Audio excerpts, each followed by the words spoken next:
আসসালামু আলাইকুম। প্রিয় দর্শক, আমাদের নিশ্চয়ই এত অল্প দিনে ভুলে যাওয়ার কথা নয়, ডক্টর ইউনূস রিসেট বাটনে প্রেস করতে চেয়েছিলেন এবং প্রেস খানিকটা করেছেনও, এবং যার ভয়াবহতা তো আমরা গত ১.৫-২ বছর ধরে দেখছি। এবং মার্কিন এজেন্ট ইউনূসের সেই রিসেট বাটনে প্রেস করার অংশ হিসেবে এখন খোদ যুক্তরাষ্ট্র আমাদের মুক্তিযুদ্ধের ইতিহাস এবং শহীদদের তালিকাতে সরাসরি হাত দিতে চাইছে। তারা আমাদের মুক্তিযুদ্ধের সঠিক ইতিহাস সুরক্ষায় এবং শহীদদের ডাটাবেস তৈরিতে, পাশাপাশি জুলাই আন্দোলনে যারা নিহত হয়েছেন তাদের তালিকায় এবং সেই ইতিহাস সংরক্ষণে মার্কিন পাবলিক ডিপ্লোমেসি টিমের মাধ্যমে প্রযুক্তিগত সহায়তা দিতে চায়। আপনারা জানেন যে মার্কিন রাষ্ট্রদূত ব্রেন্ট ক্রিস্টেনসেন তিনি সোমবার আমাদের মুক্তিযুদ্ধ বিষয়ক মন্ত্রী আহমদ আজম খানের সঙ্গে বিশেষ উদ্দেশ্যে দেখা করতে গিয়েছিলেন, এবং খুব স্বাভাবিক, মুক্তিযুদ্ধ বিষয়ক মন্ত্রীর সঙ্গে দেখা করতে গেছেন, সেখানে তো আমাদের নানান ধরনের ইতিহাস নিয়ে কথা উঠবে, এবং সেই সুযোগে তিনি বললেন, ব্রেন্ট ক্রিস্টেনসেন বললেন যে তারা এইসব বিষয়ে সহায়তা দিতে চান। কেন এত কিছু থাকতে তারা সরাসরি আমাদের মুক্তিযুদ্ধের ইতিহাস এবং শহীদদের তালিকাতে হাত দিতে চাইছে? সমীকরণটা মেলানো একটু জরুরি। এবং এ কথা তো আর নতুন করে মনে করিয়ে দেওয়ার দরকার নেই যে ৭১ এই বাংলায় যে গণহত্যা সংঘটিত হয়েছিল তাতে সরাসরি সমর্থন ছিল যুক্তরাষ্ট্র এবং চীনের। সেই গণহত্যা সংগঠনের জন্য পাকিস্তান যে সব অস্ত্র ব্যবহার করেছিল তার অধিকাংশই এসেছিল এই দুই রাষ্ট্র থেকে। মার্কিন কংগ্রেসের অস্ত্র নিষেধাজ্ঞা থাকা সত্ত্বেও হোয়াইট হাউসের বিশেষ নির্দেশে তৎকালীন প্রেসিডেন্ট নিক্সন এবং তার নিরাপত্তা বিষয়ক উপদেষ্টা হেনরি কিসেঞ্জারের পরিকল্পনায় পাকিস্তানের সামরিক বাহিনীকে তারা ট্যাঙ্ক, অস্ত্র, গোলাবারুদ সব কিছু দিয়ে আসছিল, সরবরাহ করে আসছিল। এমনকি মার্কিন কংগ্রেসের নজরদারি এড়াতে ইরান এবং জর্ডানের মাধ্যমে বোমারু বিমান পাঠানোর আয়োজন করেছিল। নিক্সন বাংলাদেশের স্বাধীনতা ঠেকাতে পারমাণবিক যুদ্ধেরও হুমকি দিয়েছিল। আর সপ্তম নৌবহর তো রওনাই দিয়ে দিয়েছিল তাদের নির্দেশে। এগুলো আমাদের সব জানা ইতিহাস। এগুলো বলছি এই কারণে যে আমাদের সমীকরণটা মেলানো প্রয়োজন। যুক্তরাষ্ট্র কেন আজ অবধি আমাদের গণহত্যাকে স্বীকৃতি দেয়নি? আমাদের উপরে যে গণহত্যা সংগঠন করা হয়েছিল, এই গণহত্যার কথা তো ওই সময়ই তাদের বিভিন্ন গোপন নথিতে নিজেরাই স্বীকার করেছে। আর একটা উদাহরণ দিই একটা বিষয়ে, সেটা হচ্ছে যে ৭১ ২৮ মার্চ ঢাকায় নিযুক্ত তৎকালীন মার্কিন কনসাল জেনারেল আর্চার ব্লাড তিনি সিলেক্টিভ জেনোসাইড নামে একটি তার বার্তা পাঠিয়েছিলেন, টেলিগ্রাম করেছিলেন ওয়াশিংটনের কর্মকর্তাদের কাছে। সেখানে তিনি লেখেন, পাকিস্তান সেনাবাহিনীর সমর্থনে অবাঙালি মুসলমানরা পরিকল্পিতভাবে গরিব মানুষের বসতিগুলোতে হামলা চালাচ্ছেন এবং বাঙালি ও হিন্দুদের হত্যা করছেন। আবার ৬ মার্চ মার্কিন দূতাবাসে কর্মরত ২০ জন কূটনীতিক তারা একটি প্রতিবাদ লিপি পাঠায়, যাতে স্বাক্ষর করেছিলেন সেই কনসাল জেনারেল আর্চার ব্লাড, যেটি ব্লাড টেলিগ্রাম নামে পরিচিত। এটি পাঠানো হয়েছিল ৬ এপ্রিল। ওইখানে বলা হয়েছে, দুর্ভাগ্যবশত যেখানে জেনোসাইড বা গণহত্যা শব্দ প্রযোজ্য, মানে ওটিকে আওয়ামী সংঘাত হিসেবে চালিয়ে দেওয়া হচ্ছিল, সেটাই বলা হয়েছে এখানে। সেই আওয়ামী সংঘাতকে একটি সার্বভৌম রাষ্ট্রের অভ্যন্তরীণ বিষয় হিসেবে গণ্য করে আমরা নৈতিকভাবেও হস্তক্ষেপ না করার সিদ্ধান্ত নিয়েছি। মার্কিন দূতাবাসের কর্মকর্তারা বলছিলেন, আমাদের উপরে চালানো যে গণহত্যা তার বিভৎসতা দেখে তারা বাধ্য হয়ে মার্কিন প্রশাসনের বিরুদ্ধে দাঁড়িয়ে তারা এই কথাগুলো বলছিলেন।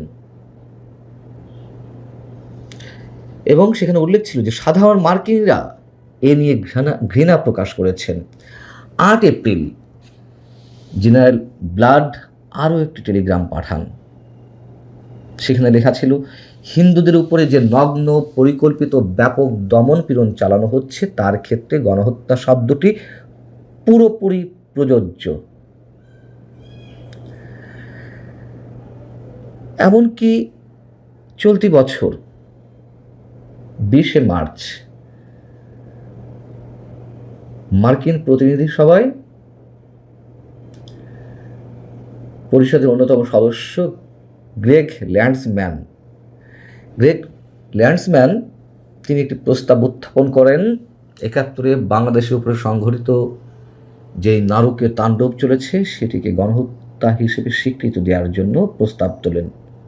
প্রস্তাবে বলা হয়েছিল, 1971 সালের 25শে মার্চ রাতে পাকিস্তান সরকার শেখ মুজিবুর রহমানকে কারাবন্দী করে এবং পাকিস্তানি সামরিক বাহিনী জামায়াতে ইসলামীর আদর্শে অনুপ্রাণিত উগ্র ইসলামপন্থী দলগুলোর সহায়তায় পূর্ব পাকিস্তানে অপারেশন সার্চলাইট নামে দমন অভিযান শুরু করে। অভিযানের আওতায় বেসামরিক নাগরিকদের উপর ব্যাপক হত্যাকাণ্ড চালানো হয় এবং তার যে পরিসংখ্যান নিহতের শহীদদের, সেই জায়গা থেকে গণহত্যা হিসেবে এটিকে অভিহিত করা হোক বা এই প্রস্তাবে স্বীকৃতি দেওয়া হোক।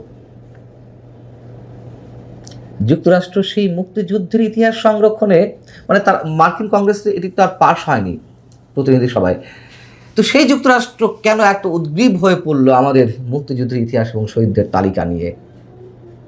এবং যেই জামাত তারা নিজেরাও আমাদের মুক্তিযোদ্ধা বা মুক্তিযুদ্ধের সংজ্ঞা নির্ধারণ করতে চায়। আপনারা জানেন যে 12ই ফেব্রুয়ারি নির্বাচনের মাধ্যমে বিএনপি যখন সরকার গঠন করে তখন বেশ কিছু অধ্যাদেশ দ্রুতগতিতে পাশ হয়। তার মধ্যে একটি, মানে দ্রুতগতি বলতে প্রথম অধিবেশনেই পাশ হয়। তার মধ্যে একটি ছিল জাতীয় মুক্তিযোদ্ধা কাউন্সিল 2025।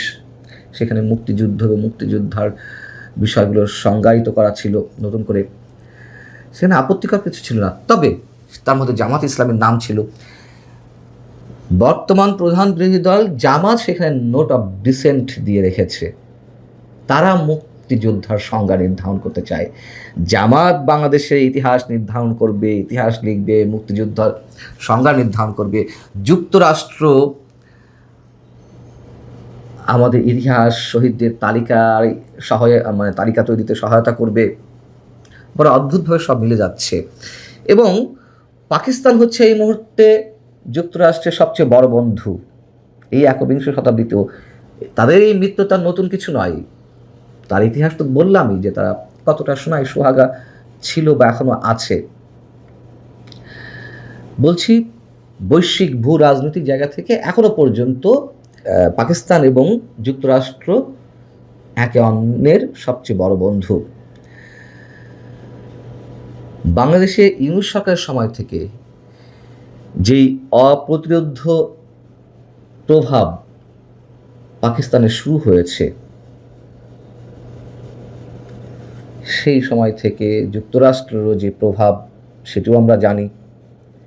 এবং সেই জায়গা থেকে যুক্তরাষ্ট্র আমাদের অস্তিত্বের যে ইতিহাস সেখানে হাত দিতে চাইছে। কেন তাদের এত মাথা ব্যথার কারণ? ওই যে শুরুতে যেটি বলছিলাম, তারা তো প্ল্যান করেই সব কিছু এগোচ্ছে। এবং ডক্টর মোহাম্মদ ইউনূস যে মার্কিন এজেন্ট, তার মুখ থেকে রিসেট বাটনে প্রেস করার কথা বেরিয়েছিল। ব্রেন্ট ক্রিস্টেনসন জুলাই আন্দোলনে নিহত বা সেই আন্দোলনের ইতিহাসও সংরক্ষণে সহায়তা করতে চায়, সেটা করুন, কোনো আপত্তি নেই, হতে থাকুন। জুলাই আন্দোলনে অবশ্যই সাধারণ মানুষ অংশগ্রহণ ছিল, তাদেরকে হিপনোটাইজ করে ভুল বুঝিয়ে পথে নামানো হয়েছিল, এটি বাস্তবতা। ব্লুপ্রিন্টটি ছিল যুক্তরাষ্ট্রের, এটিও নতুন কিছু নয়। এখন আস্তে আস্তে সব বের হচ্ছে। এই যে এনসিপির নেতারা, তাদের যে তাত্ত্বিক গুরু ফাহাদ মাজার, তিনি নিজেও তো বলেছেন যে যুক্তরাষ্ট্র রেজিম চেঞ্জ করেছে।